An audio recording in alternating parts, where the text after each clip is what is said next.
Egypt has been declared malaria-free by the World Health Organization in what it has called a truly historic milestone after nearly a century of work to eradicate the disease. Egypt is the 44th country to be declared malaria-free and the third within the WHO Eastern Mediterranean region, following Morocco in 2010 and the United Arab Emirates in 2007. With this big step for Egypt, the World Health Organization said the certification was not the end of the journey, but the beginning of a new phase. I'm now joined by Dr. Abhishek Raut, Medical Director at Appletree Medical Group, to discuss the eradication of malaria. Dr. Raut, thank you for joining me. Good to be here. Now, malaria is as old as Egyptian civilization itself and actually affected pharaohs. How big of a step in disease control is the news that Egypt is now malaria-free?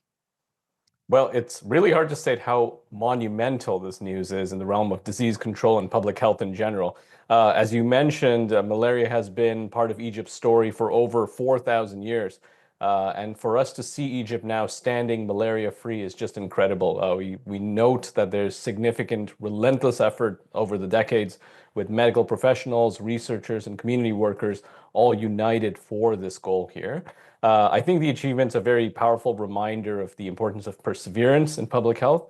And specifically for Egypt, I think it can serve very well as a blueprint for other regions as well, showing that elimination is possible with the right mix of political will and resource allocation.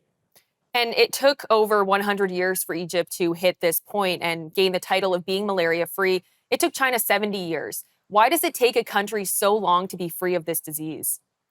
That's right. And it's interesting because it really depends on the country as well. Egypt specifically has geography that's particularly challenging, especially when we see the Nile River and the surrounding areas, which provide an ideal breeding ground for mosquitoes. We see the Anopheles mosquito in particular highly efficient at transmitting malaria, which makes it more difficult. Malaria has been around for thousands of years, and really the efforts to control the disease started in the 1920s, but were strongly disrupted by many things, including the World War II and a long surge of malaria cases. Egypt also faced a lot of economic and social challenges, and there are certainly cross-border issues as well, where malaria can come into Egypt and vice versa. China, looking at it as well, has a more centralized approach, which was helpful in upscaling public health campaigns. But despite all of that, it's a huge effort for Egypt to finally come here and be malaria-free. And what is the process or requirements a country affected by malaria must achieve in order to be considered malaria-free? So there's quite a few processes that are in place. Basically, what you're looking at is really having a strong surveillance and response to it. You want good vector control for the disease and have very specific case management. Public health plays a very strong role in all of these issues as well. You need to have sustained efforts and funding towards it. And then finally, that process is all certified by the WHO. So once a country has eliminated indigenous transmission of malaria for 3 consecutive years, then it can request official certification from the WHO. And this certification really acknowledges the achievement and helps maintain that momentum. With 44 countries to date eradicating malaria, why is it still endemic in 85 countries if other places have kind of figured it out? Yeah, I think it's a very challenging disease to fight. We do know that poverty and weak healthcare systems can certainly play a huge role here. We have very limited resources in many of the countries that malaria is endemic. There's always challenges with vector control and making sure that the mosquitoes that transmit malaria are isolated in some way. There's a lot of human movement and migration as well.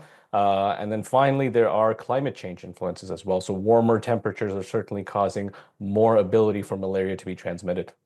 And doctors have said that just because Egypt is considered malaria-free, it doesn't mean that the disease won't come back. What are things that Egypt and the other countries that are considered malaria-free can do to continue to remain free of this disease? You're absolutely right. So the eradication doesn't mean the battle is over. We do have to keep fighting. I think what we're going to need to see is more innovative tools and vaccines here. So more resource-friendly and affordable vaccines to help take care of the population for malaria. Public health education is certainly going to play a very big role. But I think ultimately we're going to need to see a lot more international collaboration, so very global cooperation in order to defeat malaria. And then finally, really addressing the social determinants of health. So tackling poverty, improving a healthcare infrastructure is all going to play a role to help this and many other diseases as well. Dr. Raut, thank you so much. Thanks so much for having me.